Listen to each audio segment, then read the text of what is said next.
Sure. Here's the translation of the story in English. Dr. Julian Carver had finally completed his preparations for the experiment he had dreamed of after years of research. The isolated biological research facility in Laboverter had been forgotten and abandoned for years. Located miles away from the city center, this laboratory, established on a former military base, had severed almost all of its connections to the outside world. Dr. Carver was determined to uncover a great secret for all of humanity. His work on the darkest regions of the human brain seemed to promise the revelation of unknown truths about human nature. He intended to dive into the mind's deepest fears and repressed desires. However, like every revolutionary idea, this experiment carried great risk. Despite taking all necessary precautions, no one knew what he would face or how far this danger would push the limits. The test subjects had volunteered and agreed to embark on this dark journey. With mental manipulation, he aimed to explore the subconscious, but something began to go terribly wrong. At first, everything seemed fine. For the first few days, the experiments were revealing the subconscious fears of the subjects, and each of them began to bring out different psychological and traumatic memories. But then, suddenly, everything spiraled out of control. One of the subjects, under deep hypnosis, began to violently bang his head against the wall after tearing at his arms. Another subject, with completely vacant eyes, clung to the wall of the room, screaming with horrific unconscious cries. Dr. Carver saw this as a result of the subconscious darkness surfacing, but a few days later, things grew far worse. One night, everything in the lab changed in an instant. One of the subjects, with a terrifying emptiness in his eyes, attempted to leave the room, while another, wounded in the chest by the first, screamed hollow cries from his mouth. As mental decay set in, Dr. Carver realized that the fears in the subconscious of the subjects were starting to overwhelm them. Each subject began to return as the physical embodiment of their fears. But the truly horrifying revelation was that Dr. Carver realized these creatures might be real. The subjects' fears were transforming into actual entities, and these entities began to take over the laboratory and the entire building. Dr. Carver, determined to continue his research while also saving the subjects and himself from this nightmare, began searching for a single way out. But as each minute passed, he realized the terror was deepening, and eventually, it would spill over into the real world. He understood that nothing was under control anymore. Fear was no longer just a dark corner of the subconscious. It was a living entity spreading throughout the lab, pushing the limits of their mental boundaries. With every step, terrifying noises echoed. Every corner turned revealed eyes glaring like those of a demon. Neither the test subjects nor Dr. Carver would survive this nightmare. A dark secret followed them with every passage they crossed. And when Dr. Carver began to understand that this nightmare was just the beginning, the creatures of fear became more than just reflections. They were turning into reality. But the most terrifying part was that these entities were gradually spreading into the real world, and no one would be able to stop them. There was one more thing. Each creature, each fear, was leaving a mark on Dr. Carver's mental map, and this mark was slowly starting to transform into everything. But the greatest fear was that Dr. Carver's subconscious would begin to infiltrate the real world, leading to a disaster where humanity would have to face its deepest fears. Even now, in every corner of the laboratory, something seemed to be moving in the shadows, and these things were too real to ever be just a mental process. With each passing hour, a change in the air inside the laboratory became more palpable. At first, it seemed like only some shadows were moving across the walls. But now, Dr. Carver knew that everything was no longer just a reflection but real entities. The shadows began to emerge from the walls, becoming more distinct in the dark corners. At every corner, these creatures, with their terrifying gazes, advanced toward him, screaming from deep within. They were no longer just a manifestation of mental fears. They had now transformed into a reality of their own, something they had lived through, something they had suffered. These creatures seeped into every corner of the laboratory, digesting Carver's once conducted experiments, hatred, and anxiety. Fear had now become not just a way of thinking, but a force, a way of life. Dr. Carver took a deep breath, but he could feel the fear inside him. There was a collapse in his eyes, and in his mind, the beginning of a catastrophe. In the darkness of the night, each of his movements, each step, was taking shape beyond the desire to survive, like a nightmare incarnate. Neither the subjects nor the horrifying creatures were retreating. For a moment, he started to see himself as a part of his previous experiments.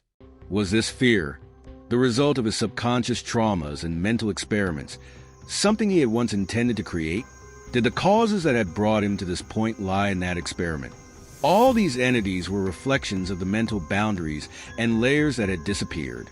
But something was making itself more and more visible.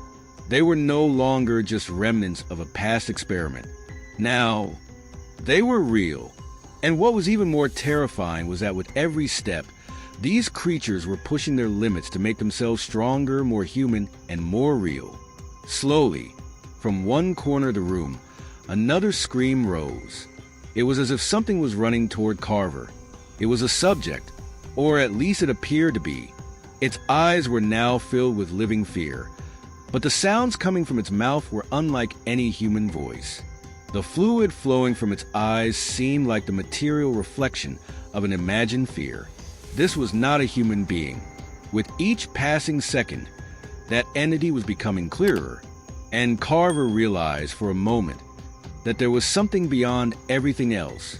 The way these entities, these fears, reflected themselves in an unconscious manner was giving birth to another reality, another dimension. Dr. Carver gathered all his strength not to approach that entity, but it seemed to be watching his every move. Its eyes were slipping into the depths of Carver's mind.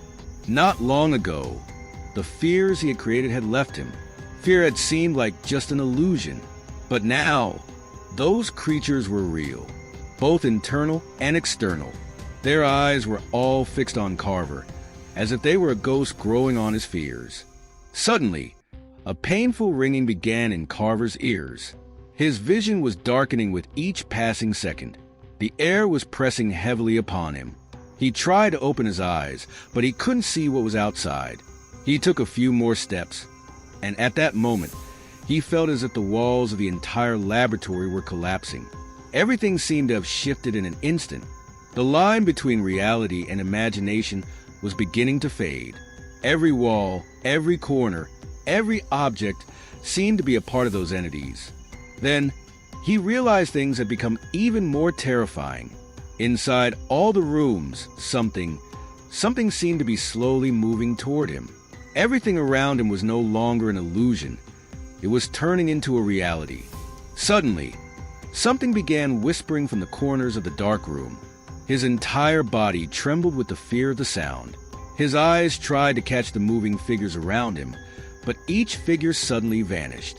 And then, suddenly, a figure appeared. This was an unexpected place. Before him stood a subject, but its eyes were different. They had now become conscious entities. Its head, somehow, had reappeared, and as it approached Dr. Carver, there was a deep emptiness in its eyes. Dr. Carver stepped back, trying to escape the room, but it was impossible to flee. Slowly, from the trembling shadows on the walls of the room, something began to seep. The eyes of those things weren't just revealing their existence. They were also infiltrating Dr. Carver's mind. They were not just living forms of fear. They were the very embodiment of Carver's deepest anxieties. As everything around him disappeared, the existence of these creatures became even more distinct. And finally, Dr. Carver realized that he had become part of them. They were not just an experiment. They were the creations of a human's fears, desires, and subconscious. At that moment, Dr. Carver understood. The existence of these creatures was both a reflection of his own fears and a future carrying the fears of all of humanity's history. This was a cycle that would never end. As Dr. Carver watched the walls and dark figures rapidly disappearing before his eyes, a fear descended deep into his soul. There was no escape now. Those creatures were not just ghosts. They were his deepest fears made manifest. All his experiments, all his research, the darkest thoughts in his mind, had finally solidified and intoxicated him. They were neither a scientific discovery nor a product of the subconscious. They were the very thing that would destroy him. Slowly, another creature appeared, another human figure, but its face was horribly decayed and withered. Carver recognized it. It was himself, his own reflection. The person he had left behind, the one he had tried to forget, was now walking toward him. The part of him that had once wanted to destroy him, the darkest side within, had now taken form in this creature. Frozen in fear, he couldn't move. His mind was being dragged deeper into a void with every passing second. "There is something inside you, Dr. Carver," the creature whispered. "I've just been waiting for a dark time." His eyes sank into the depths of the fear he had once built in his mind. Those creatures were not just the result of his experiments. They were the tangible manifestation of that fear, the dirty, dark core within humanity. And now, they had spread into this world as well. Suddenly, a loud explosion echoed throughout the laboratory. From the collapsing walls, shapeless, terrifying creatures began to emerge one by one. Slowly, with the darkness surrounding everything, Dr. Carver watched the collapse of all reality as they seeped into him. He could not take another step. His mind had turned into a desert, lost in everything around him. There was only one feeling. Everything, every being, was somehow coming toward him, completing their existence one last time. Those creatures, pulling him in, were no longer just thoughts. They had materialized as pain and fear. And for a moment, he realized there was much more to them than he had understood. These creatures, representing humanity's fears, had a much deeper purpose. They weren't just here to destroy him. They were the cause of everything's destruction. A scream rose, like an echo of madness. All those terrifying creatures were approaching him from every direction, turning the moments he had imagined into reality one by one. Slowly, his body grew heavier. As his eyes were drawn into the darkness, a brief inner light appeared.